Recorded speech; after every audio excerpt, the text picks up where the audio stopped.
నమస్కారం అందరికీ. ఇప్పుడు మనం డిగ్రీ ఫస్ట్ ఇయర్ వాళ్ళకి సెకండ్ సెమ్లో ఫైనాన్షియల్ అకౌంటింగ్ 2 అనే సబ్జెక్ట్ చూస్తున్నాం కదా. సో మనం ఇప్పుడు last chapter accounts for non profit ఆర్గనైజేషన్లో ఉన్నాము. ప్రీవియస్ వీడియోస్లో ఇంట్రడక్షన్ ఇంకా షార్ట్ ప్రాబ్లమ్స్ చూసాం కదా. సో ఇప్పుడు మనము ఇందులో ఒక రిసిప్ట్స్ అండ్ పేమెంట్స్ అకౌంట్ కూడా ఉంది. రిసిప్ట్స్ అండ్ పేమెంట్స్ అకౌంట్లో ఏం చేస్తామో చూద్దాము. సో ఫస్ట్ మనం షార్ట్ ప్రాబ్లమ్స్ చేసేటప్పుడు మనం ప్రీవియస్ వీడియోస్లో ఏం చూసాము, ఒకవేళ మనకి రెవెన్యూ ఇన్కమ్ ఉన్నా రెవెన్యూ ఎక్స్పెండిచర్ ఉన్నా మనం దానికి ప్రొఫార్మా చూసి ఎలా సాల్వ్ చేయాలో చూసాము. సో అలానే ఈ క్వశ్చన్స్ అన్ని అలానే ఉంటాయి. సో ఇక్కడ మనకి స్టాక్ అని చెప్పి 1 జనవరి 2005 ఇచ్చారు, అంటే ఇయర్ స్టార్టింగ్ ఇచ్చారు. సో ఇదేంటిది మనకి ఓపెనింగ్ స్టాక్. December 31, 2005 అంటే ఏంటిది క్లోజింగ్ స్టాక్. మళ్ళీ క్రెడిటార్స్ ఏదైతే ఇయర్ స్టార్టింగ్ ఉండరు కరెంట్ ఇయర్ది, సో అది తీసుకున్నాము. మళ్ళీ amount paid for stationery during 2005 అంటే ఏంటిది 2005లో పే చేస్తుంటే అవుట్ స్టాండింగ్ ఏదైతే స్టేషనరీ ఉందో అది అంటే యాక్చువల్, సో అది తీసుకుంటాము. నెక్స్ట్ ఇలానే సేమ్ మళ్ళీ ఓపెనింగ్ స్టాక్ ఉంది, క్రెడిటార్స్ ఉంది, అడ్వాన్స్ పేమెంట్ ఉంది. మళ్ళీ ఇక్కడ paid for stationery during the 2005 అని ఉంది. సో ఇది యాక్చువల్ స్టేషనరీ అమౌంట్. మళ్ళీ స్టాక్ ఇచ్చారు, మళ్ళీ క్రెడిటార్స్ ఇచ్చారు, మళ్ళీ అడ్వాన్స్ పేమెంట్ ఇచ్చిండ్రు.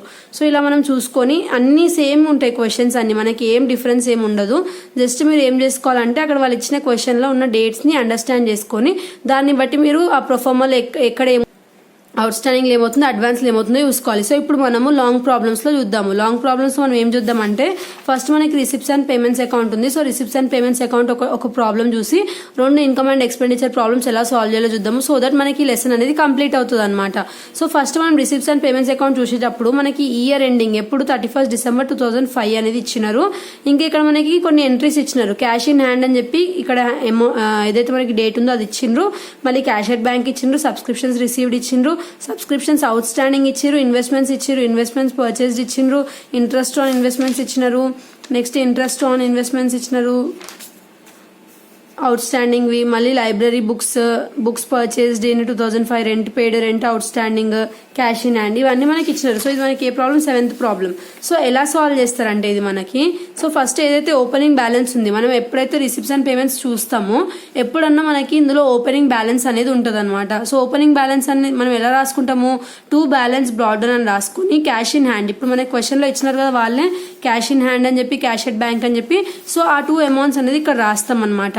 సో రాసిన తర్వాత నెక్స్ట్ మనకి ఏముంది, సబ్స్క్రిప్షన్స్ రిసీవ్డ్ ఇన్ 2005. సో 2005 మనకి రిసిప్ట్స్ ఏమంటున్నారు ఇక్కడ మనకి రిసీవ్డ్ అంటున్నారు.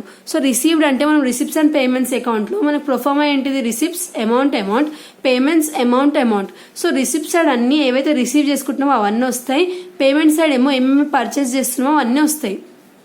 సో ఫస్ట్ సబ్స్క్రిప్షన్స్ రిసీవ్డ్ అన్నారు. సో రిసీవ్డ్ అన్నారు కాబట్టి డైరెక్ట్ రిసిప్ట్ సైడ్ రాసేసినాము. నెక్స్ట్ సబ్స్క్రిప్షన్స్ ఏమంటున్నారు, సబ్స్క్రిప్షన్స్ అవుట్ స్టాండింగ్ ఆన్ 31/12/2005 అంటున్నారు. సో ఇక్కడ మనకి ఏమన్నారంటే ఫస్ట్ సబ్స్క్రిప్షన్స్ రిసీవ్డ్ అన్నారు. సో ఇది మనకి రిసిప్ట్స్ అండ్ పేమెంట్స్ అకౌంటే కాబట్టి ఓన్లీ ఏవైతే రిసీవ్ అవుతున్నాయి ఇంకేవైతే పే అవుతున్నాయో అవి మాత్రమే తీసుకోవాలి మనం. ఇక్కడ ఏవైతే అవుట్ స్టాండింగ్ ఉన్నాయి అడ్వాన్స్ ఉన్నాయి అవన్నీ మనం ఇక్కడ తీసుకోవద్దు. సో ఇక్కడ మనకి ఏమంటున్నారు, first next subscriptions outstanding అంటున్నారు, అవుట్ స్టాండింగ్ మనం ఇగ్నోర్ చేయాలి. నెక్స్ట్ మళ్ళీ ఇన్వెస్ట్మెంట్స్ యాజ్ ఆన్ అని చెప్పి జస్ట్ డేట్ ఇచ్చినారు, దీనికి రిసిప్టా పేమెంటా మెన్షన్ చేయాలి, అది కూడా ఇగ్నోర్ చేయాలి. నెక్స్ట్ ఇన్వెస్ట్మెంట్ పర్చేస్డ్ అని ఇచ్చినారు. సో పర్చేస్డ్ అంటే మనకి ఏంటిది, ఇక్కడ మనం పర్చేస్ చేసుకుంటున్నట్టుగా, సో పర్చేసింగ్ సైడ్ ఏం చేయాలి, ఇన్వెస్ట్మెంట్ పర్చేస్ అని రాసుకొని 5000 రాసుకున్నాం. Next interest on investment receive చేసుకున్నాం అంట, రిసీవ్ అంటే ఏంటి మనకి రిసిప్ట్ సైడ్ రాసుకోవాలి. సో రిసిప్ట్ సైడ్ రాసుకుంటాము. నెక్స్ట్ ఇంకేమంటున్నారు, interest on investments outstanding అంటున్నారు, అవుట్ స్టాండింగ్ మనం ఏం చేస్తాం ఇగ్నోర్ చేస్తాము. Next library books as on అంటున్నారు. సో లైబ్రరీ బుక్స్ అని చెప్పి రిసిప్ట్సా పేమెంట్సా ఏం మెన్షన్ చేయలేదు, ఇగ్నోర్. నెక్స్ట్ బుక్స్ పర్చేస్డ్ అంటున్నారు. సో బుక్స్ పర్చేస్డ్ అన్నప్పుడు మనం ఏం చేయాలి, ఇప్పుడు బుక్స్ పర్చేస్ దగ్గర పర్చేస్డ్ అంటే మనకి ఏంటిది ఇక్కడ పేమెంట్ సైడ్ వస్తుంది కదా. సో పేమెంట్ సైడ్కి వెళ్ళి డైరెక్ట్ అమౌంట్ వేసుకోవాలి రాసుకొని.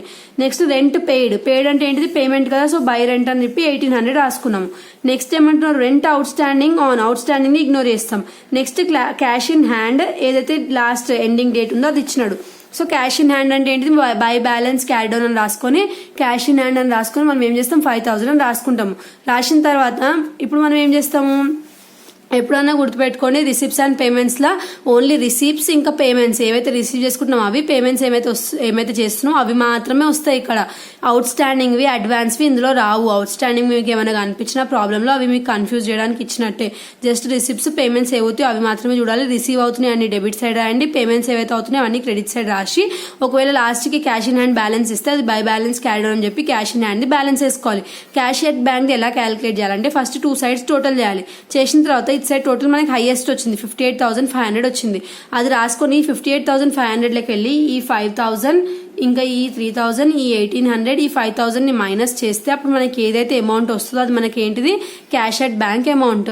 సో ఇలా మనం రిసిప్ట్స్ అండ్ పేమెంట్స్ అకౌంట్ని క్యాలిక్యులేట్ చేయాలి. సో మీకు ఎక్కడన్నా మీకు రిసిప్ట్స్ అండ్ పేమెంట్స్ రాయమన్నారంటే డెబిట్ సైడ్ అన్ని రిసిప్ట్స్, క్రెడిట్ సైడ్ అన్ని పేమెంట్స్ రాయాలి. ఇంకా అందులో అవుట్ స్టాండింగ్ ఏం రావు. ఒకవేళ అలాంటివి ఏమైనా ఇచ్చినా సరే మీరు దాన్ని ఇగ్నోర్ చేయాలి. ఒకవేళ ఎంట్రీలో పర్చేస్డ్ లేదంటే రిసీవ్డ్ అని ఇస్తేనే మనకి రిసిప్ట్స్ అండ్ పేమెంట్స్లో వస్తుంది. అది మాత్రం గుర్తుపెట్టుకోండి. సో ఇది మనకి receipts and payments account. Next వీడియోలో ఒక లాంగ్ ప్రాబ్లం చూద్దాం ఇన్కమ్ అండ్ ఎక్స్పెండిచర్ది. Thanks for watching.